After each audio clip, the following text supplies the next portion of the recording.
Selamat datang di channel YouTube saya. Perkenalkan, nama saya Ahmad Zikril Muzaki, NIM 2019 12 230, kelas 3D, mata kuliah Komunikasi Bisnis. Di video kali ini, saya akan menyampaikan salah satu materi dari mata kuliah Komunikasi Bisnis. Semoga dengan video ini menambah ilmu tentang komunikasi bisnis. Jangan lupa like, comment, and subscribe ya guys.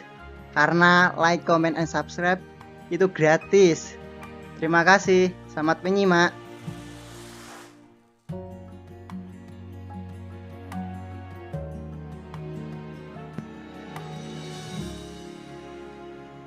Oke guys, di video kali ini kita akan membahas tentang pertemuan ke-6, yaitu perencanaan proses penulisan pesan bisnis.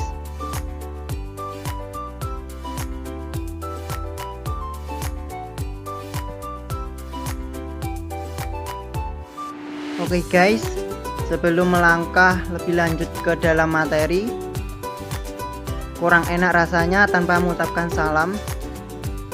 Assalamualaikum warahmatullahi wabarakatuh.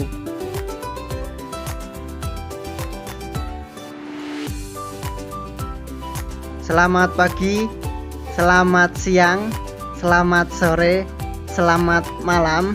Tetapi semangat kita seperti pagi hari, semangat pagi. Tema yang akan kita bahas yaitu tentang perencanaan bisnis. Jadi bisa dilihat selanjutnya. Oke.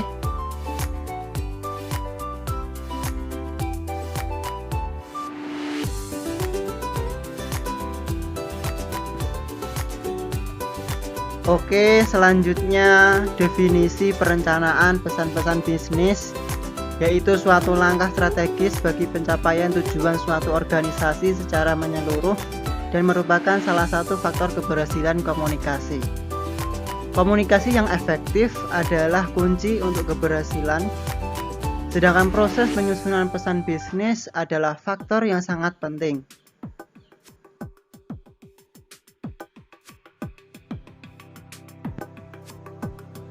Oke guys, selanjutnya proses komposisi dibagi menjadi 3, yaitu ada plan, organize, dan revision.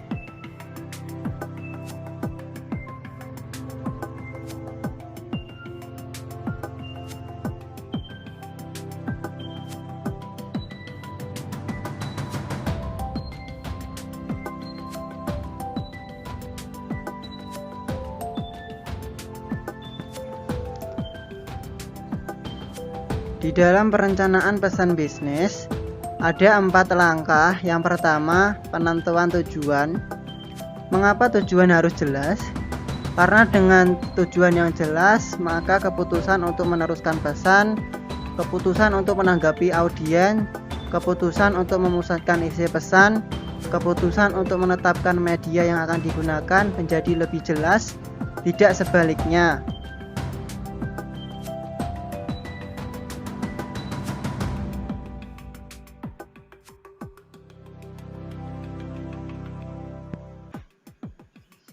Oke, selanjutnya tujuan komunikasi bisnis bisa dilihat di dalam tabel antara partisipasi penerimaan dan pengendalian homoniator. Bisa dilihat partisipasi penerimaannya tinggi, pengendalian homoniatornya menjadi rendah, menghasilkan kolaborasi. Jika partisipasi penerimaannya menengah dan pengendalian homoniatornya menengah, menghasilkan persuasi. Jika partisipasi penerimaannya rendah, sebaliknya pengendalian homoniator jadi tinggi, menghasilkan sebuah informasi. Kesimpulannya, antara partisipasi penerimaan dan pengendalian homoniator berbanding terbalik. Dibuktikan dengan tabel yang menurun, tidak meningkat, tetapi malah turun.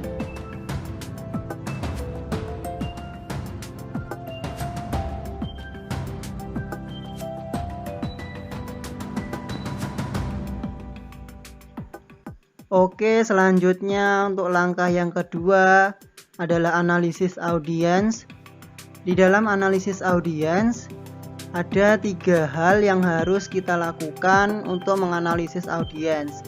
Yang pertama ada kembangkan profil audiens, kedua memuaskan kebutuhan informasi audiens, ketiga memuaskan kebutuhan motivasional audiens.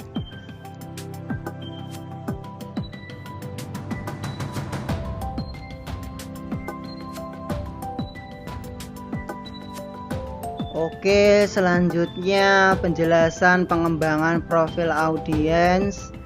Di dalam pengembangan profil audiens ada beberapa hal yang harus kita analisis dalam pengembangan profil audiens. Yang pertama ada menentukan ukuran dan komposisi audiens. Kedua, siapa audiensnya. Ketiga, reaksi audiens. Keempat, tingkat pemahaman audiens. Dan kelima, hubungan komunikator dengan audiens. Hal-hal tersebut harus kita analisis sehingga ditemukan pengembangan profil audiens.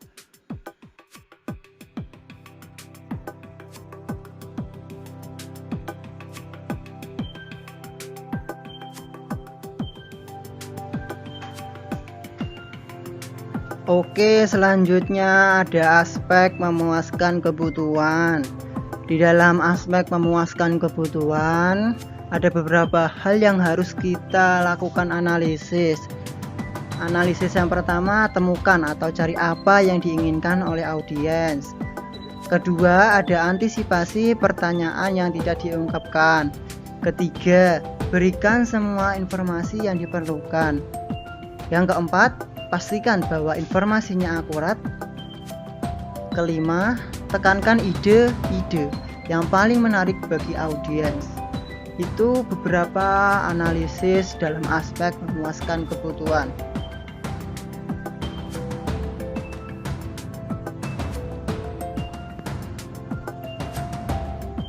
Oke, untuk aspek yang ketiga yaitu memuaskan kebutuhan motivasional audiens.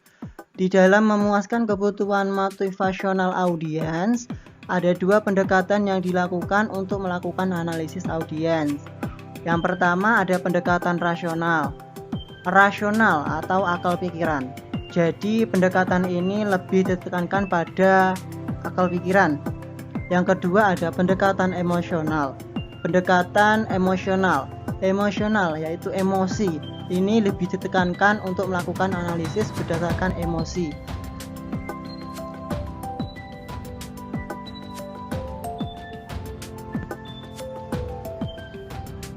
Oke, selanjutnya untuk langkah yang ketiga yaitu penentuan ide pokok.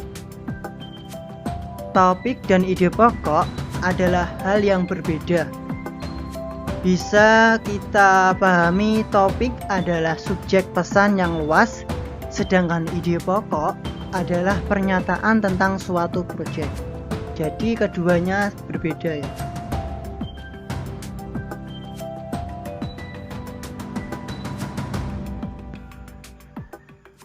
Oke, untuk langkah yang terakhir atau langkah yang keempat, melakukan seleksi saluran dan media.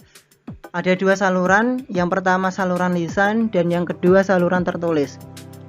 Saluran lisan dipilih jika Anda menginginkan umpan baik langsung dari penerima. Pesannya relatif sederhana dan mudah diterima. Anda tidak memerlukan catatan permanen. Anda dapat mengumpulkan pendengar dengan mudah dan ekonomis. Anda ingin mendorong interaksi untuk memecahkan masalah atau mencapai keputusan.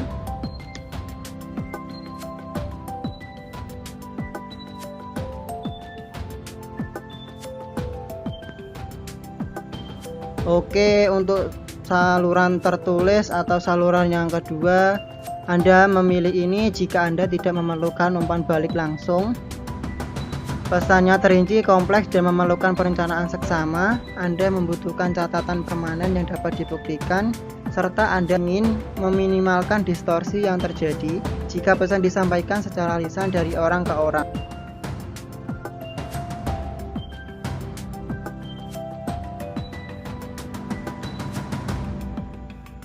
Oke, sekian penjelasan video dari materi kali ini. Apabila ada kesalahan mohon dimaafkan.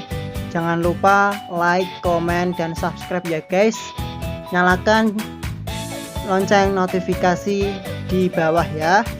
Oke, terima kasih. Wassalamualaikum warahmatullahi wabarakatuh.